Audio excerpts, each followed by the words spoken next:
This is just a disclaimer to let you know that everything that you hear in this interview is not real, apart from giving my own thoughts on the movie. The interview I've done with Chris and Robert is not real. I took sound files from different videos, just so you know. It's just for a bit of a laugh. If there is any problems at all, though, I will have no problem taking this video down. It's just a practice run. Thank you guys for listening, and I hope you enjoy this little insight to what I thought of Captain America Civil War, and just a little kind of a mess interview I did. Thanks, guys. Yes, ladies and gentlemen, welcome on board the Paynetrain. Today we are on the rail to talk about my thoughts into Captain America Civil War, the movie. Now, I went to go see this the first night it opened with my friend Jay at midnight. So forgive me if I do leave out a lot of stuff. I kind of will, because like I said, it was midnight. It finished at 2:43.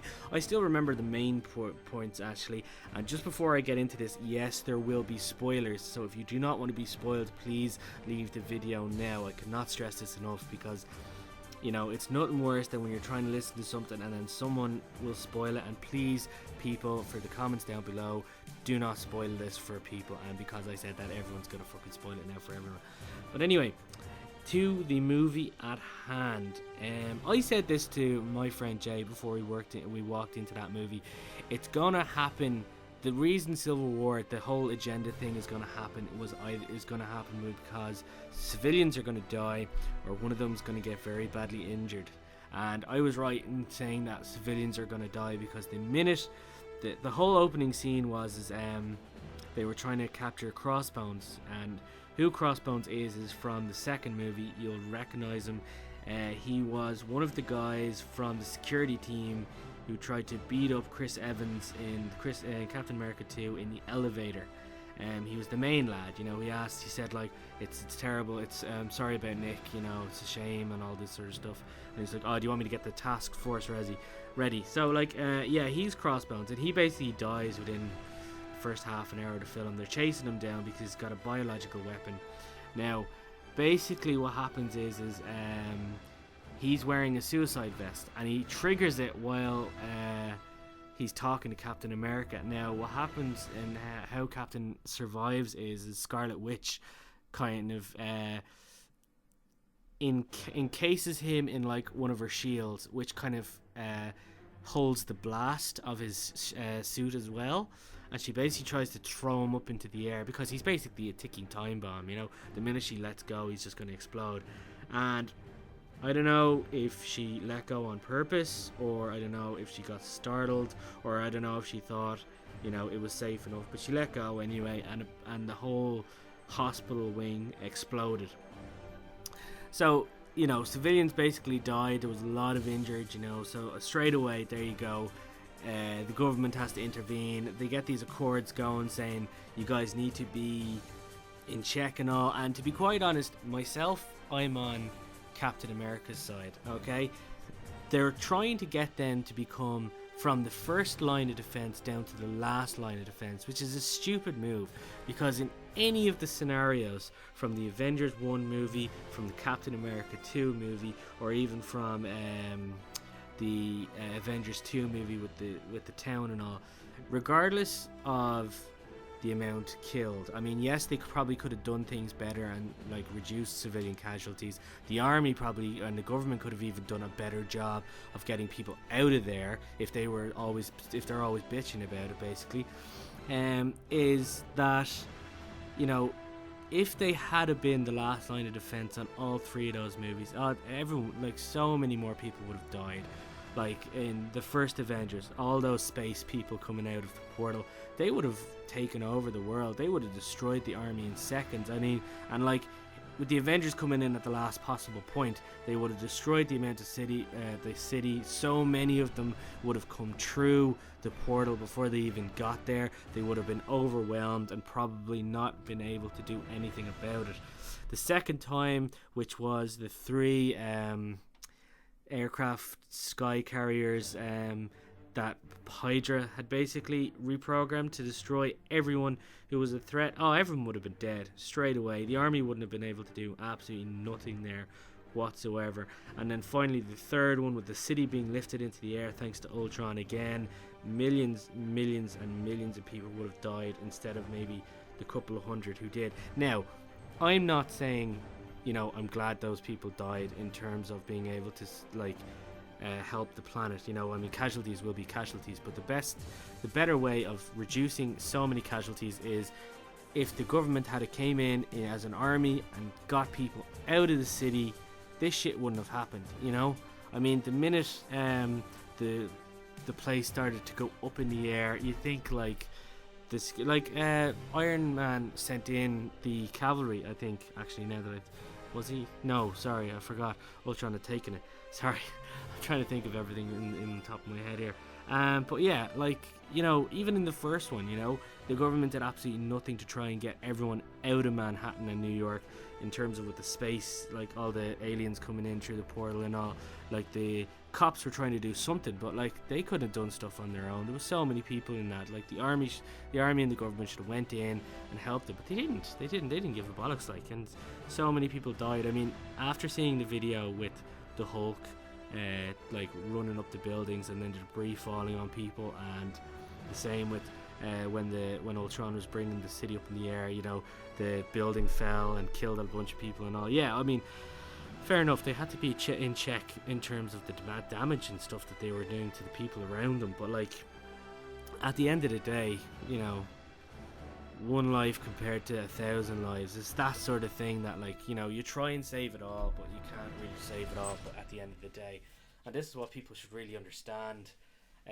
Now, when I say people, I mean people in the government in these comics, because they're trying to control the Avengers altogether. And again, they can't control these people. These are all enhanced people. They should be allowed be where they want to be, and if they get there by the end of it, the Earth is already doomed if they're not there as the first line of defense.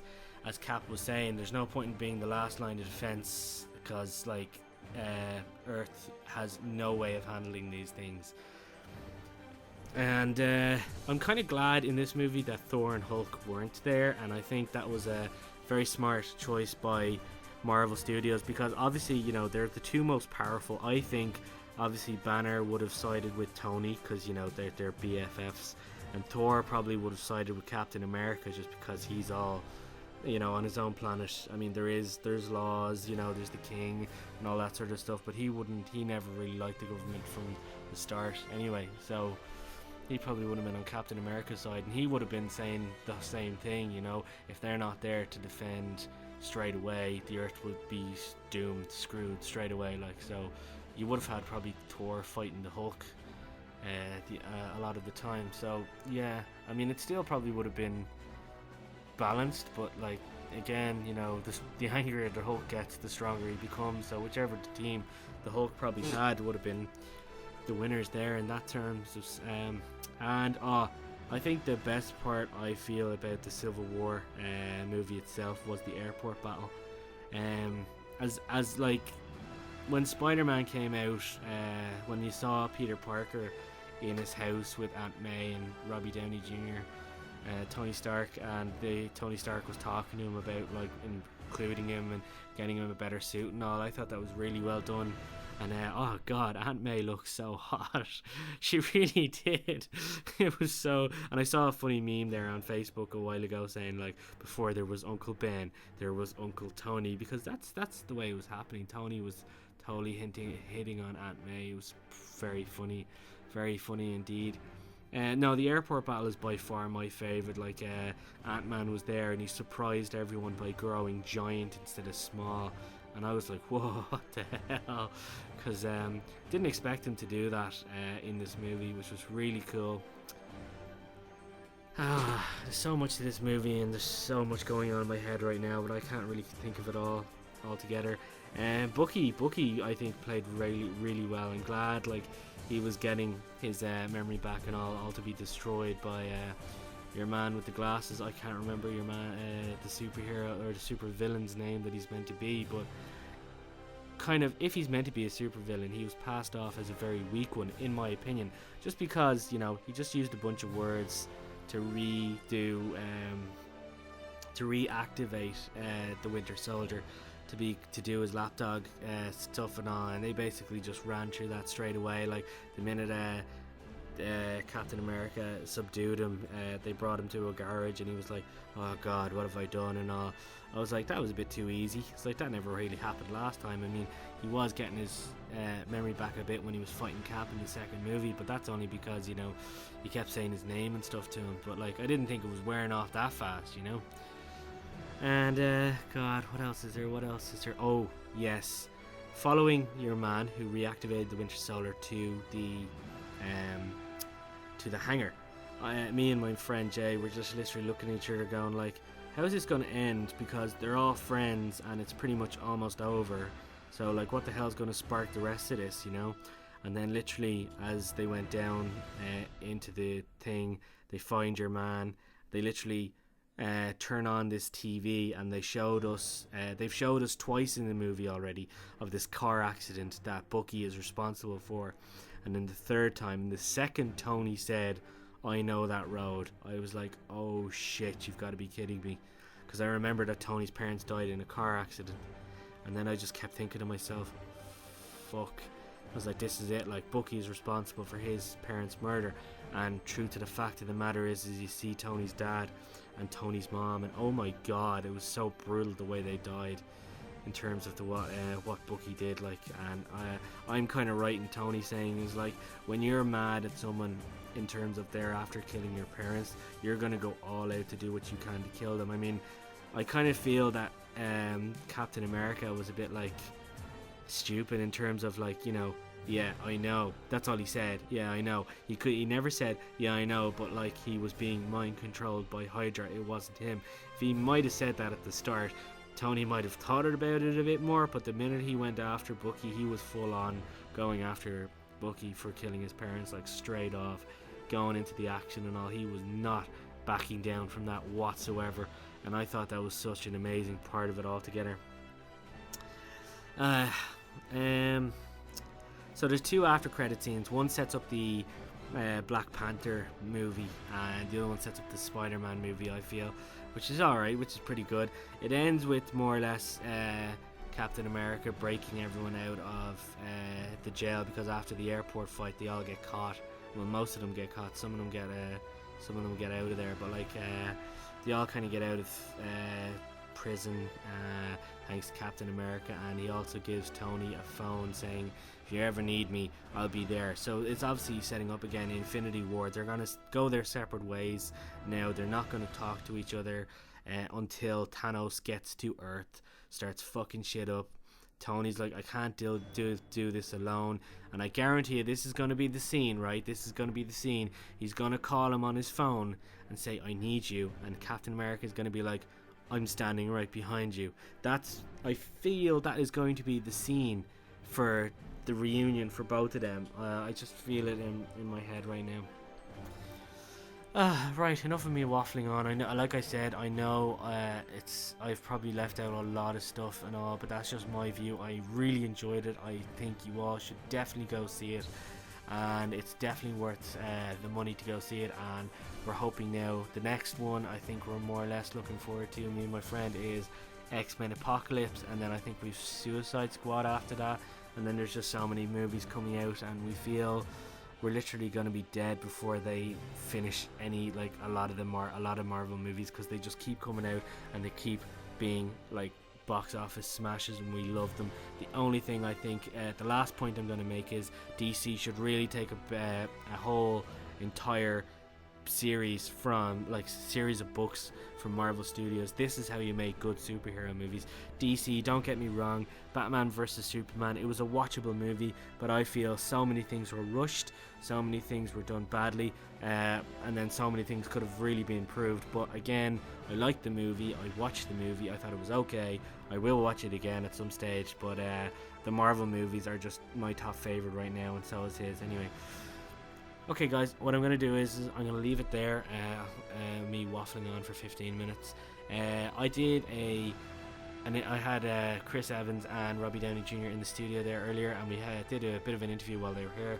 So we're going to play that right now, and you guys can listen to my questions, listen to their answers, and yeah, hopefully we'll have a bit of a fun for you guys by the end of it as well. He's my friend. So was I.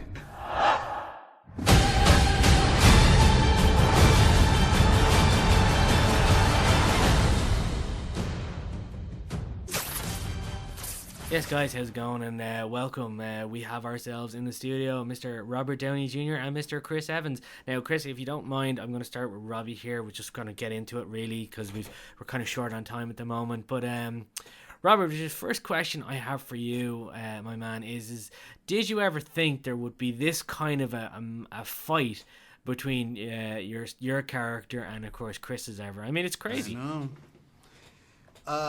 Well, I want to say, I had it all mapped out in my head. I've been on the whole roller coaster, for years and years now. It's just been great. I think we're going into our 10th year. I remember the comic book series Civil War, and I thought, man, if we could pull that off, that'd be swell. But it was never really in the docket of like, this is a definitive gonna happen Marvel movie, so no. Yeah, well, and tell me, when you put on the Iron Man suit, does it bring out like the young you? I mean, like, do you look through the Iron Man eyes as let's say your inner kid's eyes? I do, and also, now there's kids that are visiting the set for a bunch of different reasons. So, and back on the second Avengers, the Age of Ultron that we did before this, my son Exton was visiting the set, and he was going bananas for all the Hawkeye stuff, and he's kind of over it now because he knows that Dad's deeply invested in it, so it's a little bit less numinous to him. Yeah, I see what you mean. Yeah, and just our final question for you, Robbie. I'm sorry, it's really low on time at the moment, but even though Chris in this movie is your rival, and look, don't either you start fighting now after this question, but what do you think makes Chris Evans a great Captain America? Obviously, like, in his own shoes, like, he's got his own reasons, but what do you think? I really couldn't imagine anyone else in that role. And from the first outing, I think also it's probably the highest degree of difficulty of all the superheroes in the Marvel world to get right. And so I think there was just a certain confidence and humility you had to have going in. And Chris has gotten more and more detached from his own neurosis or judgment as the years have gone by. I mean, initially you're like, oh my God, the thing with the shield and what if, and then once it was so embraced by, the movie going public, I think it's really, it's also afforded him the opportunity to do a lot of other stuff he wants with, directing and all that. So, he just has a great, first of all, to look good in that helmet is like, I don't know, they should have done like a random like facial pattern search, It was just the right guy for the job. I completely agree, yes. And Chris, thanks for being here today. This would be the 5th time you've stepped into the role of Captain America. So I gotta ask, how do you feel about doing it this time around? Anything different? A lot more comfortable. The first couple times you're terrified, and you want to make sure that you pay the character the right respect that it deserves. But now that I feel a little bit more comfortable doing it. It's exciting, and it just feels like home now. Amazing. And your character goes on such a journey in this film. Compared to the other films, I mean, how did it feel as an actor to explore this side of Captain America? It was great. They always make Cap's decisions very.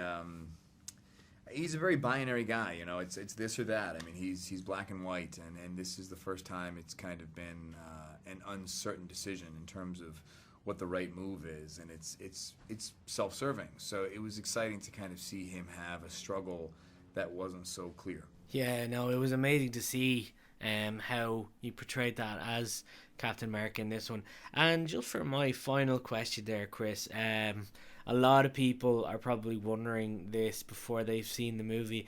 How does the relationship between Stephen Rogers and Bucky Barnes play out in this movie?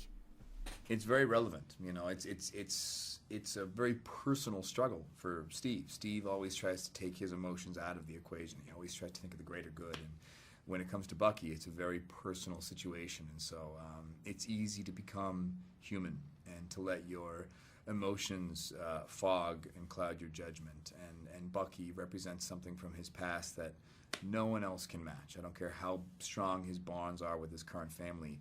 Bucky is his original family, and that can take precedence. Okay, Chris, Robert, thank you so much for coming on the show. We really appreciate it. We apologize for so little questions. We kind of ran out of time. I kind of was rambling on about how much I enjoyed the film. Guys, Civil War, it's out now. Go see it. I really do think you should push going to see this for like the likes of your parents and all. It is a great movie. It really brings out the relationship and all the characters, sets up a lot more movies coming out in the future. And guys, actually, while you're here, before we go, would you mind doing a little skit that we did, we set up for you two guys, just for fun now, just before you guys leave the studio. Guys, listeners, you will hear this in a second now, just as before we leave. And thank you guys so much for listening. We hope you appreciate it. We hope you enjoyed it. If you did, we will be back with more. Like I said, Apocalypse is the next film. That's the one we're all waiting for. So we're hoping, guys, to see you back for another podcast. And again, this was just a bit of a laugh. Thank you so much for listening. And again, we'll have the skit now. Thanks you again for watching. I shall see you all in the next podcast. Goodbye. Morning. Evans? Downey. Is that the last donut with red, white, and blue sprinkles? What did I tell you would happen if you ate the last donut with red, white, and blue sprinkles? A little foggy on it, but I think it was something like raining down hellfire. That's right. And here I am without an umbrella. I feel a storm brewing.